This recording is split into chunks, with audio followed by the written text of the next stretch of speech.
안녕하세요. 나 자신과의 약속을 지키는 부의 독서입니다. 네, 오늘 11월 8일 토요일입니다. 지금 새벽 5시 됐고요. 어제 금요일이라 그런지 이 시간에도 사람들이 좀 많이 있습니다. 오늘도 여러분들께 밤과 나침판에 대한 내용 조금 나눠보고자 합니다. 그때 팔았어야 하는데, 이 책은 백만장자가 되는 구체적인 방법을 알려주는 책이기도 하지만 단순히 그 방법에 그치지 않습니다. 더 깊이 읽어보면 경제적 목표를 다루는 책이라는 것을 알 수 있습니다. 이 책의 마지막 장을 덮으며 나에게는 경제적 목표가 있는가를 생각했다면 제대로 읽은 겁니다. 책에서 독자를 확실히 깨우는 소위 뼈 때리는 내용이 많습니다. 다양한 사례도 풍부하게 담겨 있죠. 읽고 나서 나는 제대로 해봤나? 나와 다른 점은 무엇인가? 왜 다를까라고 점검하면 정말 큰 도움이 됩니다. 스탠리 박사는 그의 저서에서 강조합니다. 소득은 자산이 아니다. 누구에게는 당연한 말이지만 누군가에게는 충격일 수 있습니다. 저는 직장인이던 시절 세종시에 살았습니다. 코로나19 시기 집값이 전국에서 가장 큰 폭으로 올랐습니다. 자고 일어나면 1억씩 뛰었죠. 당시 34평 아파트가 7억 원 선에서 거래되고 있었는데 저는 10억까지 오를 거라고 예상했습니다. 아내는 웃으며 아무리 올라도 그 정도까지는 아니지 했지만 2달 뒤 실제로 10억 원의 실거래가 됐습니다. 2달 사이에 무려 3억 원이 오른 거죠. 부동산에서 팔겠냐고 연락이 왔습니다. 안 판다고 했습니다. 그때 팔았어야 했는데 말입니다.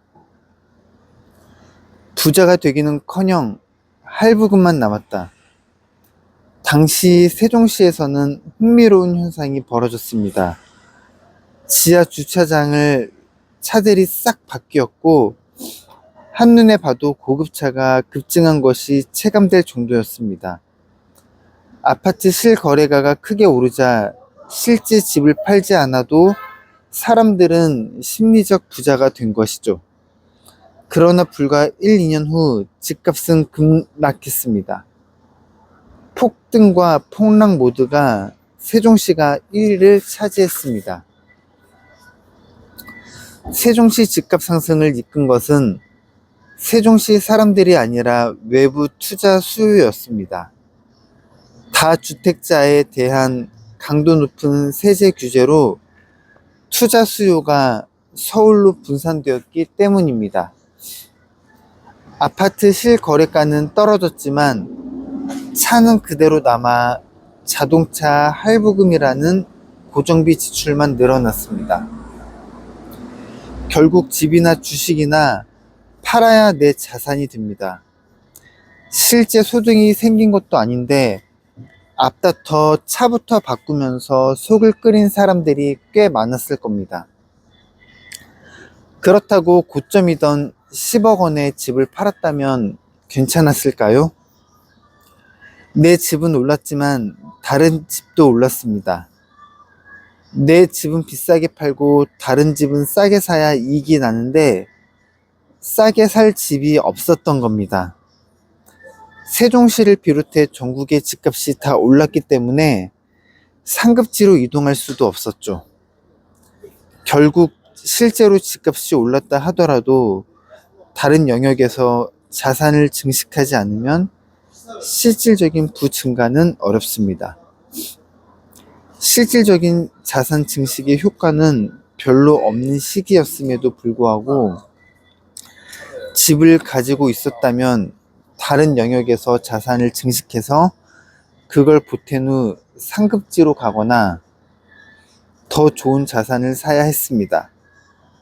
그러나 집값에 들뜬 나머지 차를 바꾸는 모습은 안타까운 사례가 되었습니다. 결국 1년 만에 실거래가는 거의 반토막이 났고 10억 원 하던 아파트는 6억 원에 거래되었습니다. 많이 벌어도 늘 돈이 부족한 사람들, 실제로 돈이 내 손에 들어오지 않았는데도 사치품을 사거나 과소비를 하는 분들이 있습니다. 돈이 없는 상태에서도 쓰게 되고 돈이 들어오면 당연히 더 소비하게 되죠. 소득이 높아져도 지출이 더 크다면 소득이 얼마든 항상 여유가 없는 상태가 됩니다. 예를 들어 100만 원을 벌면 90만 원 써도 되고 1000만 원을 벌면 900만 원만 써도 됩니다. 더 적게 쓰면 좋겠지만 각자 생활 규모라는 것이 있기 마련입니다. 제가 아는 정형외과 공동 원장은 한 달에 3,500만 원을 벌고 그만큼 씁니다. 실제로는 한 달에 4천만 원에서 5천만 원 정도를 쓴다고 하더군요. 깜짝 놀랐습니다. 왜 그렇게 지출이 많냐고 물어보니 고정비가 많아서라고 합니다. 많이 벌면 많이 쓰는 것이 자연스럽다고 생각할 수 있습니다. 그러나 스탠리 박사는 그렇게 해서 절대 부자가 될 수 없다고 합니다. 왜일까요? 그 이유는 소득은 자산이 아니기 때문입니다. 언론에서도 종종 순자산 대비 소득을 강조하며 연봉이 높으면 부자가 된다는 인식을 심어주곤 하죠. 하지만 이는 잘못된 생각입니다. 제가 아는 한 고액 연봉자 사례를 보면 연봉 3억 원을 받는 분이 있었습니다. 당시 저는 와 진짜 부자네 라고 생각했죠. 하지만 실제로 속을 들여다보니 상황은 달랐습니다. 3억 원 연봉에 소득세와 4대 보험 등을 공제하면 통장에 찍히는 금액은 월 1,600만 원이 조금 넘었습니다.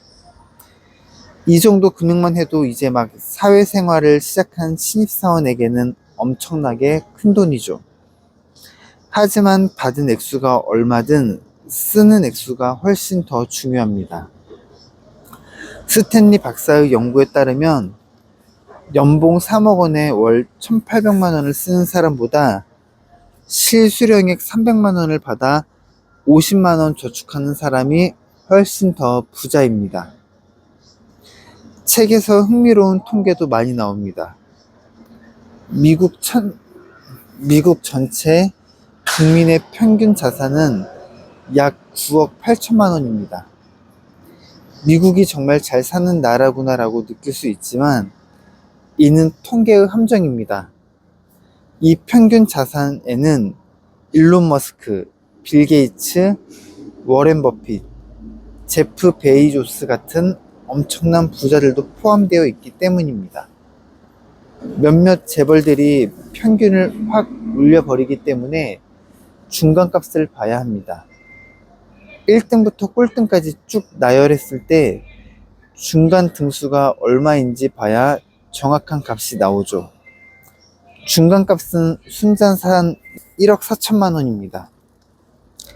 집을 포함해서 1억 4천만 원 이상을 가진다면 미국에서는 중산층 이상에 속합니다.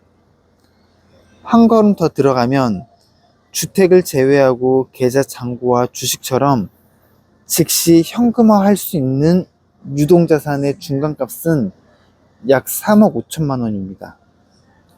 이 정도 자산을 가진 사람들은 하버드 MBA를 졸업하고 월가에서 일하거나 실리콘밸리에서 고소득을 올리는 사람들입니다. 이게 의미하는 게 뭘까요? 스탠리 박사는 왜 이런 통계를 보여주는 걸까요? 아무리 수억 원대의 고액 연봉자라 할지라도 실제 부자가 아닐 수 있다는 메시지를 전하기 위해서입니다. 겉보기와 달리 속을 들여다보면 처참한 현실이 드러납니다. 진짜 이웃집 백만장자는 따로 있다는 사실을 기억해야 합니다. 여기서 보면은 소득 대비 자산 분포가 나옵니다. 네, 여러분 오늘 토요일인데요. 오늘도 자기 자신과의 약속을 지키는 여러분이 되시길 바라고요. 저는 내일 더 좋은 영상으로 인사드리겠습니다. 끝까지 시청해 주셔서 감사합니다.